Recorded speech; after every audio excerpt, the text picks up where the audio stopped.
Yep, it's it right here, guys. Journey was told in from another mechanic, from what I'm understanding. Another mechanic, not really another shop, but another mechanic, because the check engine light on. Now, they neglect to tell me the code. Yes, it is on. The hood is up, guys, so that tells me somebody just left from under the hood. I hate when that happens because my suspicious grows and the uncertainty increases. Now, all right, 2.4 liter dual overhead cam. Uh-oh, guys, look at this. I see parts. That look like a cam sensor. What is, oh my goodness. Hold on, guys, let me check something. Oh, look at this, guys. All right, guys, this is a 2.4 liter. There's two cam sensors on this vehicle. One right here and one right there. Why has that cam sensor been compromised? Okay, I haven't scanned it yet, but I'm going to. This is a short video. Y'all stay tuned for the full video. Alrighty, guys, I'm now in the shop, so we're gonna find out exactly why this freaking check engine light on. Remember, guys, that was this engine. This is a 2 liter, I think. Okay, this engine has two cam sensors on it. One for this is a dual overhead cam engine, so obviously the computer is very interested in the position of that intake camshaft as well as that exhaust side camshaft. So it has two freaking cam sensor, one to monitor each. Okay, yeah, you remember on the 360 design you got a cam sensor on each head monitoring the position of the exhaust camshaft as well as the intake. It's pretty different technology here. So I don't even know what code it is, guys. I just saw that wiring on that cam sensor. So what we're gonna do, we're gonna go scan this thing, guys. Y'all ready, man? Let's get it. All right, guys, you see the boxes. These represent their perspective module, PCM, ABS, tire pressure monitor. Yes, remember the tire is light on, and the BCM, but what we're concerned with is why the check engine light on. So let's look in PCM. Okay, we're gonna go in the DTCs, and what we will see is, yep, yes, in fact, there is a code for camshaft position sensor circuit bank 1 sensor 2. All right, P060365. So guys, the computer sees a problem with the cam sensor, and notice, see right here, guys, it says camshaft position sensor circuit. So it picked up a problem with the circuit. Now, can the cam sensor itself be problematic? Of course. All right, it definitely looks like the wiring is problematic. Let's go back over to the car. Ooh, right, guys, we're now into the car. So the thing about it, guys, let me get this out. Oh my goodness, I don't know why, who or why this was done. Now y'all know how I am about ignition sensors as far as them being OEM. I do not play that at all. Okay, you will not get a aftermarket O2 sensor, cam sensor, or crank sensor installed from one Mr. JT. They almost have to be OEM. So, and because I don't know what kind of cam sensor this is, and I'm not really concerned at this point with me being the one that's going to be responsible for this repair, I'm going to simply recommend a new cam sensor, OEM cam sensor. Now look at these wires.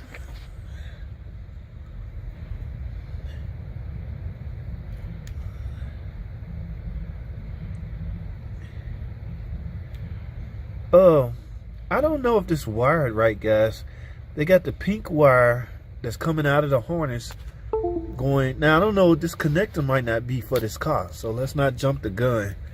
This connector might not be for this circuit. It's just a random connector that they found. Okay, but again, I don't know if it's wired correctly. It could very well be wired incorrectly. All right, I don't know. I will have to pull up the wiring diagram. But again, this is exactly what I'm gonna recommend. So I'm letting y'all know. I need to, guys, we can't play with this stuff. Okay, this stuff got to be right. In this line of work at large facilities such as this one, you only get a first chance, or you only get one time at a first impression. All right, I have to get this right, even if it means gambling. Not so much gambling. Okay, I don't know. Think about it this way. I don't know the condition of this connector. I don't know if this was wired right. I don't even know if that's a good cam sensor. All right, so not knowing any of those three things means I should recommend a repair that's based on me knowing that now those three things are right. Okay, yes, it's going to cost a little extra money. I'm sorry. I mean, you should have thought about that when you went to Uncle, I'm going to say Uncle Mark, not Uncle Mark, that's my buddy. When you went to Uncle Pete's garage. Oh my goodness, I hope there's no Uncle Pete garage in here. I'm just using it as an example. Or your cousin Pookie, let's do that. I use that one all the time. When you took your car to cousin Pookie, you should have thought about this. Now, this begs the question, why would somebody have to replace the connector anyway, unless there was some type of damage? Here's the other cam sensor I mentioned. And remember, guys, don't beat yourself up too hard trying to memorize which bank is what or which cam sensor is which. I told you a trick on how to do that. All right, plug your scan tool up and unplug a cam sensor and see what code you get. Whatever code you get, that will let you know which cam sensor that is. All right, that goes for any part on this car. All of these sensors, mostly all of these sensors are monitored by the PCM. So if one unplug, it's gonna open circuit. So you'll see an open circuit and that code in this PCM. So look at that code and that will let you know what sensor that is. I'm gonna do a hashtag shorts tips on that. Stay tuned for that. But for now, guys, yeah, I can't waste no more time on this. I need an OEM connector, I need an OEM sensor, and I need to charge. I'm gonna have to charge for some wiring repair because I'm not gonna do this. I'm gonna do my wiring repairs are soldered. All right, so I'm gonna use some heat shrink tube and some soldering.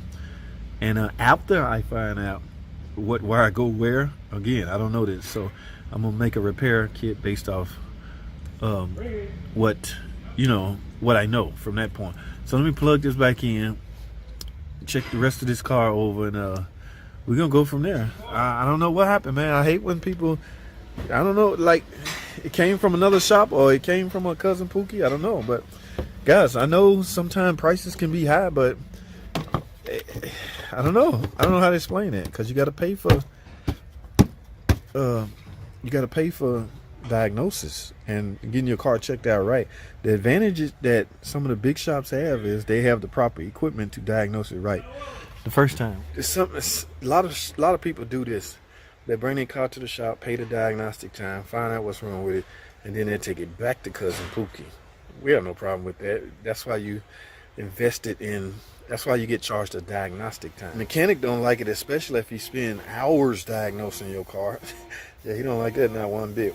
The bad news, or the flip side to that, is if you take an estimate and go to cousin Pookie and he do it and that still don't fix it, you can't come back and say, well, y'all said it needed such and such.